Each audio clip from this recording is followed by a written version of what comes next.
Next week, guys, next week, October 14th, container ships that are either operated by Chinese companies or the ship itself is built by Chinese shipbuilders. When they dock on US ports, they will get charged a fee. And I call it the Trump port fee. And I'll leave the fee schedule on the screen. As you can see, it is starting October 14th, a fee will be charged $50 per net ton for the arriving vessels. And every following year, in 2026, it's going up to $80. 2027 is going up to $110. And 2028 is going up to $140. And that's for the Chinese shipping companies. If you're not a Chinese shipping company, but your ship is built by a Chinese shipbuilder, you have a much lower rate, but you're still getting charged a fee. So let's talk about the Trump port fee. Why does Trump want to charge a fee, and specifically against Chinese ship makers and Chinese ships? It's because he wants to make American shipbuilding great again. I think that's what it is. But as we all know, to make anything great, to make anything good, let alone great, takes time. Just like what Trump said, there's a period of transition. Container ships are bigly things. So to make them great in America, it's gonna take some time. So a little bit about American shipbuilding. It started declining around after World War II when all the demand for shipbuilding just basically completely gone away. And then Reagan administration either cut or completely eliminated subsidies for commercial shipbuilding. And he also reduced maritime administrative funding. That really made the US shipbuilding unable to compete with the heavily subsidized Korean and Japanese shipbuilding industry. Even though Reagan did boost the military shipbuilding, but the effect really was only temporary. And that decline was also a process. Didn't happen overnight. So it will require more than just a port fee to MASGA.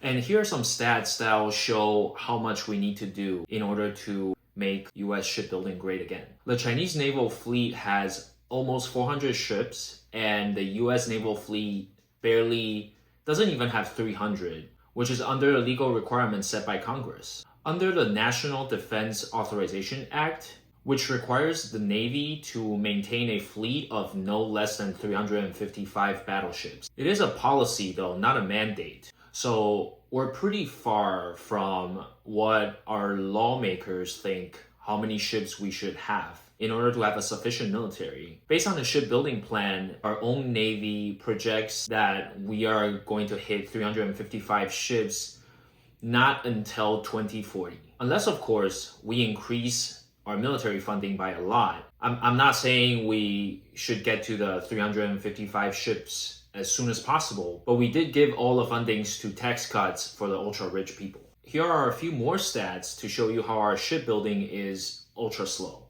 Apparently, China can build 232 ships in the time that we build one. So by the time that we finish one ship, they would have already sent 232 ships in the water. Last year alone, China manufactured 55.7% of the ships. So over half of the new ships in the world are made by China. On top of that, they received 74% of all new orders last year.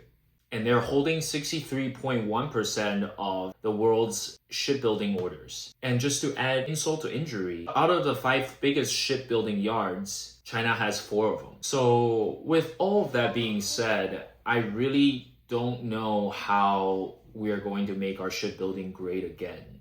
And especially by just having port fees, because it seems to me that charging a tax or charging a fee is the only thing that Trump knows how to make America great again, let alone make it happen quickly. We just don't have the technologies or laborers. And not to mention the cost. For the US, a container ship can cost about $330 million, whereas in China, it will cost about $60 million. So it's about over 5 times difference. Are the U.S. workers, if you are building the ships, are you willing to take a pay cut to build the ships, to make the costs lower? Since all the illegals are gone, wait, actually, I have an idea. Let's get them in legally and limit their salary. But don't worry about the training expenses. Don't worry about that. Let's look at the reality instead of hypotheticals, okay? You do get an exemption if you order a ship that is built by US shipbuilders. So let's look at the reality here. Let's say if you're a company and you have your fleet, half of your fleet is Chinese made. So when you're ordering a new ship, when you get a quote for 330 million from the US and you get a quote of 60 million from China, and you're looking at around, the lowest port fee you're gonna pay is starting at 1.5 million. So are you going to order a ship that is 330 million, or you're going to order a ship that is 60 million and just to pay a few $1,000,000 to dock your ship and just charge it to your customer? Let me know how that math works out for you. But the point stands. How is American shipbuilding going to compete when the cost of shipbuilding is that big? And not to mention Trump slapped tariff on steel and aluminum for those critical material that is required for shipbuilding. So what will happen, assuming we're not serving hot tacos next week and the port fees do go into effect? Prices will probably go up as 80% of all our goods come via container ships. Of course, that's not the end of prices rising, since this administration has continued to pressure the Fed to lower rates. And you already know what rate cuts mean to the consumer prices. Yeah, and if they don't lower rates, they're probably gonna either get sued or get blackmailed into quitting. So we're getting the double whammy really soon. All right, so you may say, hey, some shippers can ship to either Canada or Mexico where they won't have to be assessed these port fees. Yeah, that definitely will work. But then we'll have to deal with the consequences where the port workers will be out of the job real quick. Once that happens, then the truck drivers will have a lot less work, right? So it's a whole lot of trickling down effect where either way, we're going to get even more unemployment. So guys, MASCA, I hope it works. I really do. I just don't see how port fees is the move at the expense of the economy. So next week, we either get the double down Donnie or the taco Donnie. So let me know down in the comments, what do you think is going to happen next week?